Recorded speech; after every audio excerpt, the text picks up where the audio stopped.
Bom dia, quinto ano, tudo bem? Na aula de hoje nós iremos fazer expressões numéricas nas páginas 42 e 43 do CA.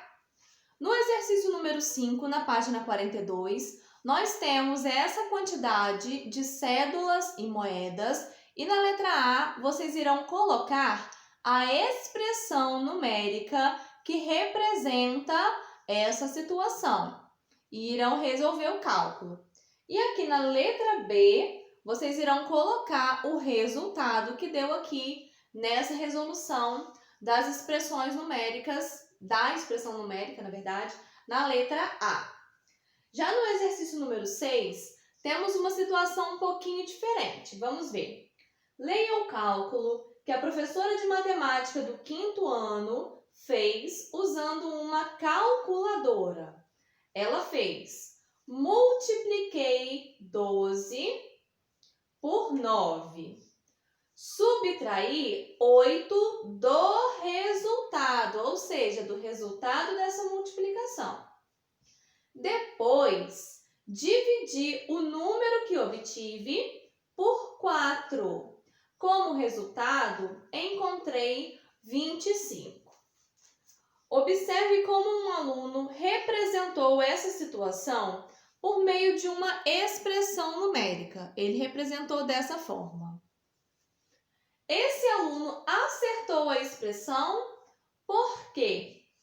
E a próxima pergunta: qual expressão numérica representa o cálculo feito pela professora? Então aqui, pessoal, eu vou trazer um exemplo aqui no quadro que mostre o que nós temos de diferente nessa situação.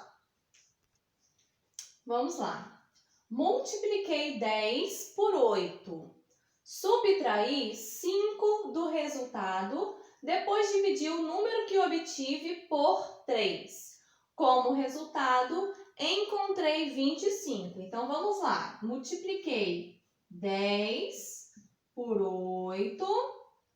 Subtrair 5 do resultado. Então, vou montar aqui só os valores e os sinais e depois eu explico para vocês aonde está a pegadinha nesse caso. Subtrair 5 do resultado e dividir o número que obtive por 3. Deu 25. Então, vamos colocar aqui só essa informação do deu 25, só para a gente lembrar do que foi falado. Vejam só, pessoal. Se eu montar dessa maneira, eu tenho que resolver primeiro multiplicação e divisão, não é verdade? Mas eu tenho como fazer isso aqui? Resolveu 10 vezes 8? Ok, consigo. Mas eu consigo dividir o 5 por 3?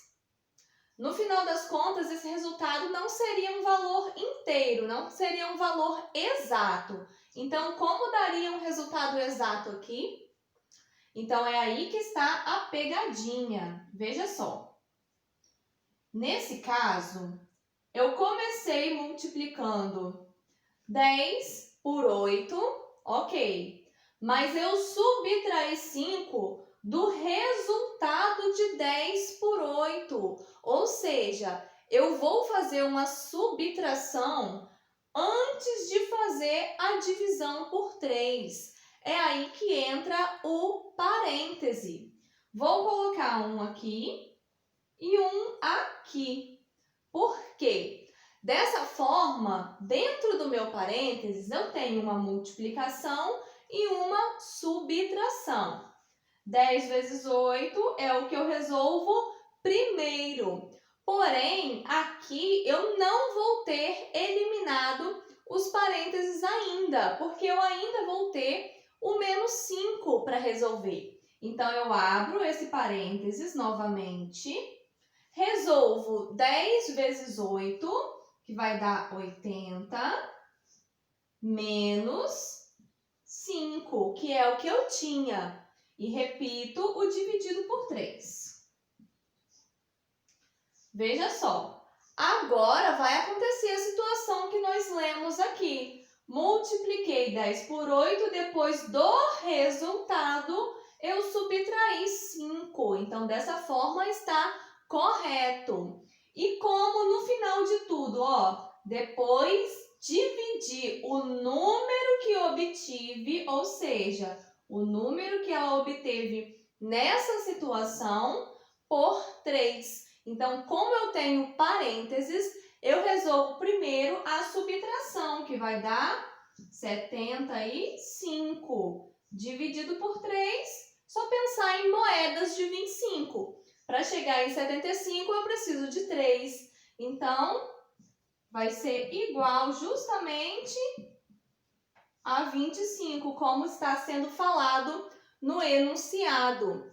Se eu resolvesse isso aqui sem o parênteses, nós teríamos um resultado diferente de 25. Então, por isso é importante seguir de acordo com o que está sendo falado e entender a importância dos parênteses de acordo com a ordem que acontecem os fatos no enunciado.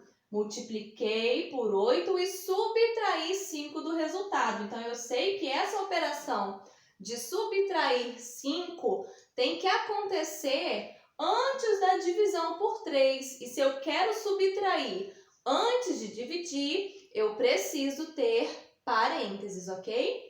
Então, a partir dessa explicação, vocês vão verificar o resultado que vai dar essa expressão montada pelo aluno. Vão verificar se dá ou não 25, conforme a professora falou. E no final aqui, vocês vão colocar qual é a expressão numérica que nós temos que escrever para representar exatamente a situação que a professora falou. Lembre-se da importância dos parênteses. Já aqui no número 7, na página 43, Laura ganhou R$15 de mesada. Colocou R$3 no cofrinho e foi ao parque com o restante do dinheiro. Chegando lá, comprou 2 picolés, um para ela e outro para uma amiga. Os preços estão aqui ao lado. Na volta para casa, Laura passou na avó e ganhou R$5 deles, dos avós. Então, na letra A, vocês irão seguir essa leitura do enunciado e marcar qual é a expressão numérica que representa todos esses acontecimentos com a mesada de Laura. E na letra B, vocês irão resolver a expressão que vocês marcaram como correta. Já no número 8, nós temos aqui algumas expressões numéricas que estão sendo indicadas por essas letras e vocês irão resolver cada uma. Aqui nós temos algumas que têm números decimais. Então, o que a gente precisa lembrar, pessoal? Que nos números decimais temos que colocar vírgula debaixo de vírgula. E quando a gente tiver uma multiplicação de um número vezes um número decimal, nós temos que lembrar que a multiplicação, por exemplo, 5 vezes 2,4. Eu tenho que somar 2,4 com ele mesmo 5 vezes. Então, lembrem-se desse detalhe.